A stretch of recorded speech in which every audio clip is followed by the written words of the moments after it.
அன்பார்ந்த சகோதரர்களே, சங்கைக்குரிய துல்ஹஜ் மாதத்துடைய முதல் 10 நாட்களுடைய இபாதத்தை எதிர்பார்த்தவர்களாக நாம் எல்லாம் அமர்ந்திருக்கிறோம். ரப்புல் ஆலமீன் அல்லாஹ் அதனுடைய முழு நன்மையை அடையக்கூடிய ஒரு பாக்கியத்தை நம் அனைவருக்கும் தந்தல்பாலிப்பானாக. இந்த முதல் 10 நாளை பற்றி ரப்புல் ஆலமீன் அல்லாஹ் சொல்கையில் வலையாலின் அஷ்ர் 10 இரவின் மீது சத்தியமாக என்பதாக சூரத்துல் ஃபஜரில் ஆரம்பத்தில் அல்லாஹ் தஆலா பேசுகிறான். அல்லாஹ் ஒன்றின் மீது சத்தியம் செய்கிறான் என்று சொன்னால் அதில் ஒரு முஃமின் பொடுபோக்குத்தனமாக இருந்துவிடக் கூடாது. அப்படி இருந்தால் அவர் தன்னுடைய இபாதத்தை பால்படுத்திக் கொண்டார்.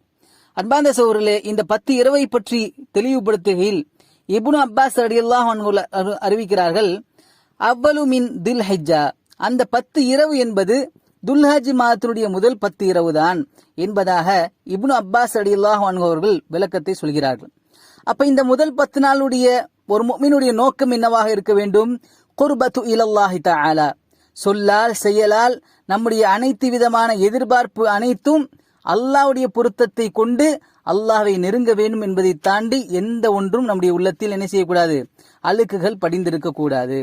அப்ப சஹாபாக்களுடைய நிலை துல்ஹஜ் மாதத்தில் எப்படி இருக்கும் என்பதாக ஒரு தாபியின் அறிவிக்கையில் வகான சயீத் இப்னு ஜுபைர் ரஹ்மஹுல்லாஹ் அவங்க சொல்றாங்க, இதா தஹல் ஐயாமுல் அஷர், துல்ஹஜ் மாதத்துடைய முதல் 10 நாட்களுடைய ஆரம்பங்கள் வந்துவிட்டாலே இஜ்திஹாதன் ஷதீதா, சஹாபாக்கள் இபாதத்தின் மீது அதிகமாக தங்களை ஈடுபடுத்திக் கொள்வார்கள். அவர்கள் மா யகாது யக்திரு அலைஹி, எந்த அளவு முடியுமோ அந்த அளவு அந்த இபாதத்தின் மீது நாட்டம் கொள்வார்கள்.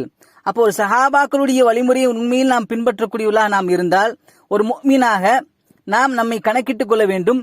சென்ற துல்ஹஜ் மாதத்துடைய 10 நாட்களை நான் எவ்வாறு கழித்தேன், வர இருக்கின்ற துல்ஹஜ் மாதத்துடைய 10 நாட்களை நான் எவ்வாறு இபாதத் ரீதியில் கழிக்க இருக்கிறேன் என்பதை நாம் முஸ்லிமாக சிந்தித்து பார்க்க கடமைப்பட்டிருக்கிறோம்.